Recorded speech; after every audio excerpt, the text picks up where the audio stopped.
It's Saturday, February 8th, 2025. Thanks for joining me today. Beautiful 80-degree day here in Palm Desert, California. Feels good to be alive. I hope every one of you is thankful to be alive today. We have so much to be grateful for. There's so many people in hospitals today, people battling cancer, people just battling really rough things in life. So don't take for granted what you have today. I'm going to get into it, into some of these news articles today. Feel free to comment down below on any of this stuff. I'll start with this first one. Gavin Newsom may steal homeowners' property and build UN-backed 15-minute city high-rises.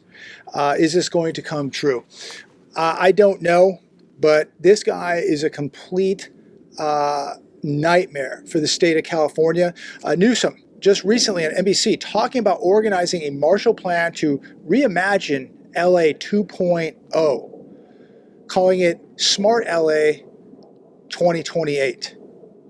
And right now, I've seen interviews about Altadena, where they're talking about changing the building codes and allowing multifamily development, low-cost housing to come into Altadena. And so this would be completely against what the people in Altadena want. Maybe they'll bring it into Malibu. Maybe they'll bring it into Pacific Palisades. We'll see how they like it there.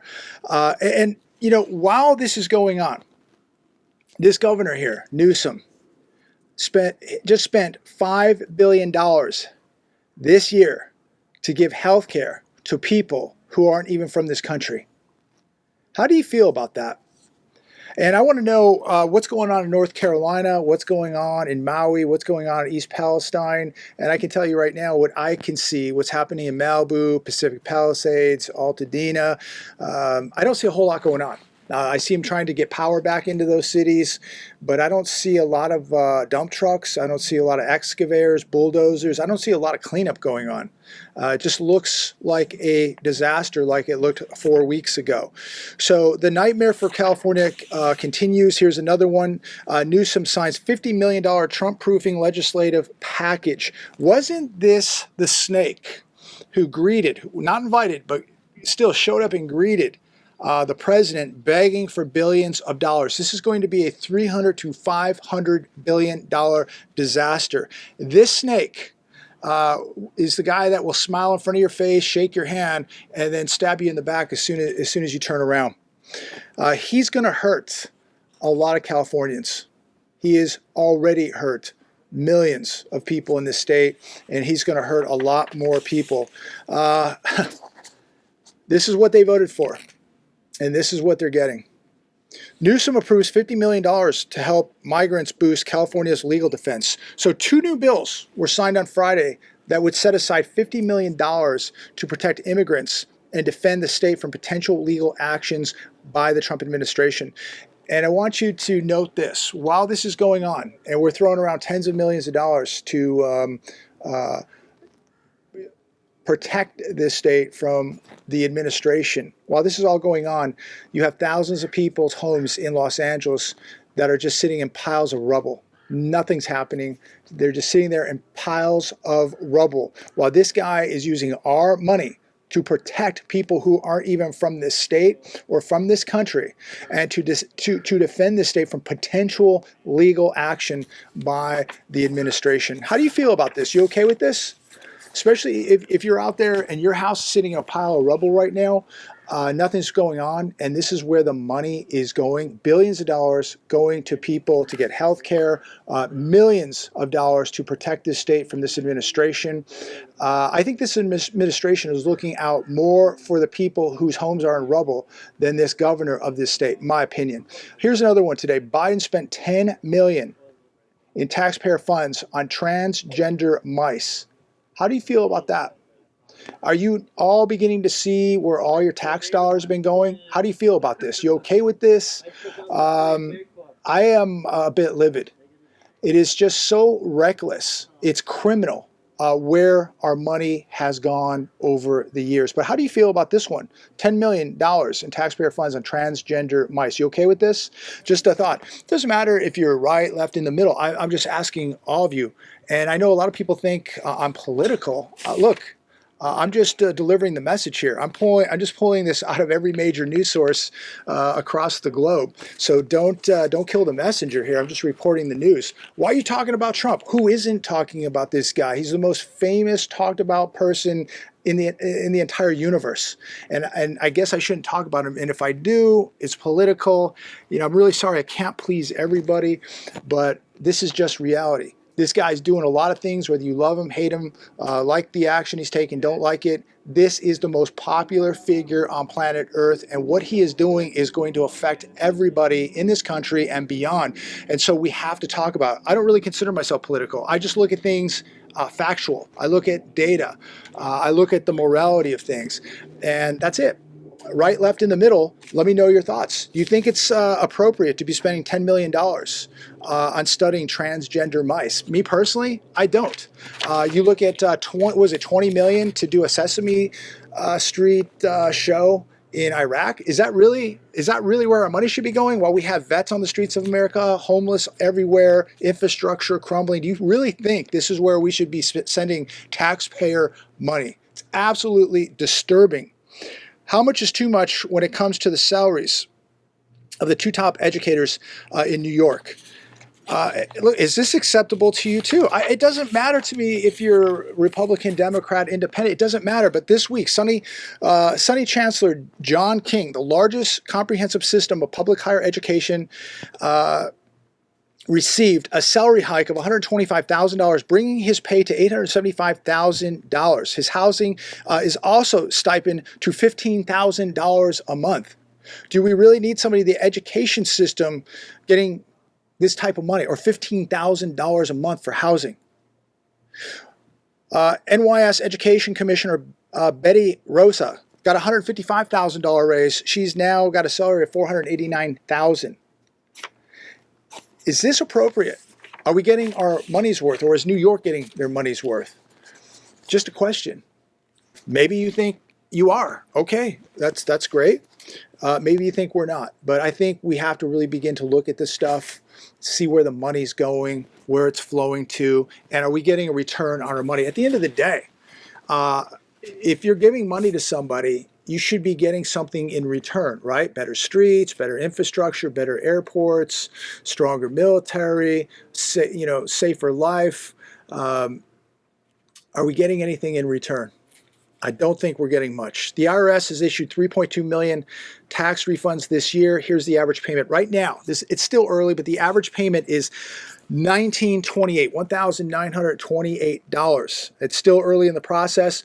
In 2024, it was 3,138. So well below what we saw last year.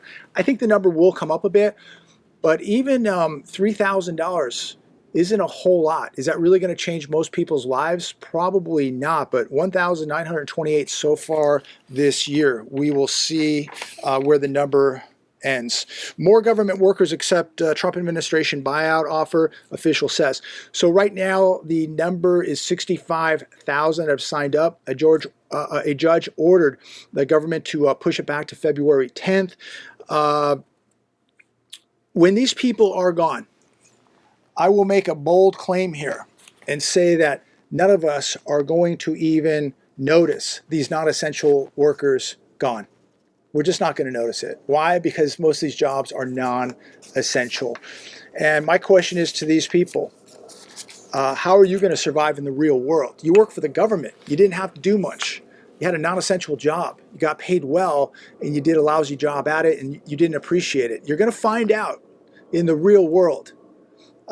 It's much harder in the real world than it is working for the government.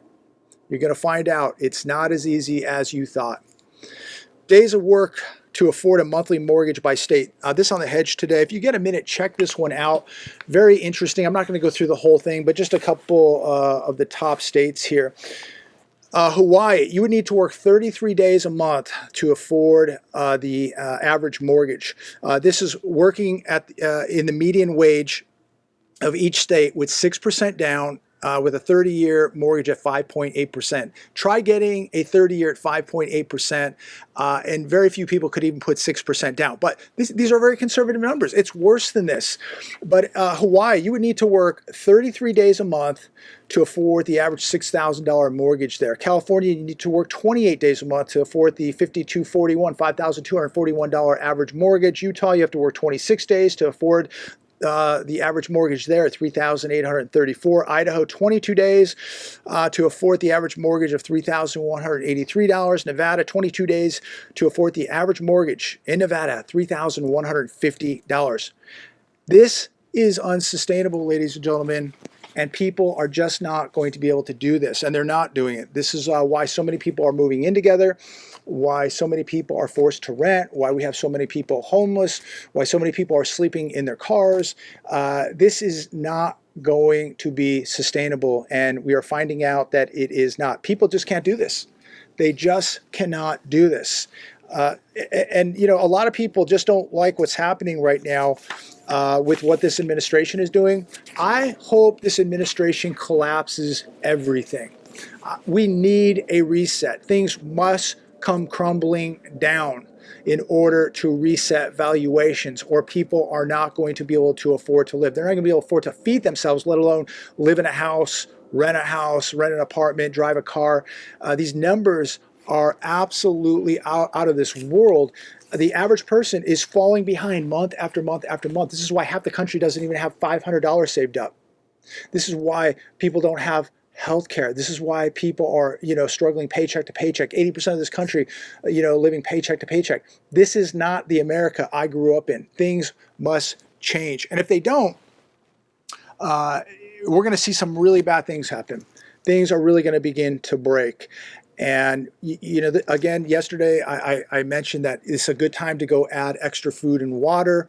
We're hearing more about food shortages. Our cattle herds are at the lowest number in 70 years. And with the amount of people that are going to be losing jobs, the amount of government subsidies that are getting cut off, people are going to find it more and more difficult to eat, to go buy food. Inflation's not going away. The cost to eat, to go to the grocery store, is going to continue to go up. So this is probably a good time to stock up a little bit more on your food reserves and put it away, because you don't know if some type of social breakdown could take place. We are seeing people already fist fighting over eggs at Costco. What would they do if they were really, really hungry? We've seen people fight over toilet paper now. We've seen people fight over eggs. What would they do if they were really, really hungry, really, really desperate? So comment down below on that. How USAID and its $50 billion budget became a target for reform. This group has acted like a child with a credit card with no limit. Money went to some very, very bad actors. We've been overbilled by millions of dollars, and all this is your tax dollars that have gone up in smoke, literally lit on fire. There is no accountability. I believe there are so many people in these organizations that should be held criminally, who should be prosecuted, yet no accountability. Very, very secretive. And how many people even knew anything about this organization a week ago? How many people even knew where the money was going? We are spreading light on parasites at this point. Here's another one. Amazon Go will soon be gone in this Los Angeles neighborhood. Woodland Hills. The Woodland Hills location will close later this month, presumably due to poor sales. Now, they opened up Amazon Go in 2018, and they got up to 30 stores in 2023. 16 exists now. So obviously, it was not a good experience for most people. This is a cashierless type of store, and people just really aren't accepting it. So another one will bite the dust, and probably many more will also. King World News. Nomi Princess gold price to surge another $2,000+. You know, some people will look at this and say, hey, this is great news. This is not good news. This is a bad sign for the future of this economy. It's a bad sign for what's happening globally. This is predicting more uncertainty, more chaos, more economic problems. So, people will wish like, oh, I want my gold to go to $10,000. I want it to go to $5,000, whatever. Careful what you wish for, because the higher the price of gold goes, the more chaotic things are getting, not just here in America, but across the globe. We said that it is probably more worse than anybody could imagine. And boy, it is. It is much worse than anybody could imagine. What we are finding out, and as they begin to look into Medicare, Medicaid, more of these agencies, the Pentagon, etc., we are going to see things that we just won't even be able to believe. The amount of spending, reckless spending, the criminality, the recklessness, the disregard for the U.S. taxpayer. If this doesn't anger you, I don't know what to say. You pay for this. And anybody who this doesn't upset, I don't know what's wrong with you. People should be absolutely livid. The condition that this country is in right now, and they were doing this knowing damn right what they were doing, and just how destroyed the economy and this country is, from people's standard of living to the infrastructure, to people struggling paycheck to paycheck. They damn well knew the problems, and they ignored you, the taxpayer. And they spent it all over the world. I'm sure a lot of politicians got very, very wealthy off of this, and have absolutely no regard for the American taxpayer. And yet there are people out there that just think that this is okay. No problem. I just don't get it. I just don't get how this does not upset people. I think the majority of this country is beginning to figure out and getting very upset with what they're seeing and the evidence that is coming out. Again, if this doesn't anger you, if this doesn't get your blood boiling a little bit, I just don't understand what planet you're on. But if you're paying into this and you're working hard, and everything you buy is taxed, your income's taxed all the way down. I think about 62 cents out of every dollar goes to taxes. Maybe it's 64 cents. If this doesn't upset you, I don't know what does. You're a zombie. You are just a zombie, and I feel sorry for you. But for the rest of the people who have a brain and a decent IQ and who work hard every day, who just are livid about this, we need to hold these people accountable, and we need to make sure that this never ever happens again. I'm going to leave it there today. Have a great weekend. God bless every one of you. It is a blessing to be alive today, to be able to talk to all of you. Please like, share, and subscribe. Leave a comment. Share these videos all over the place. Be safe. Talk to all of you very, very soon.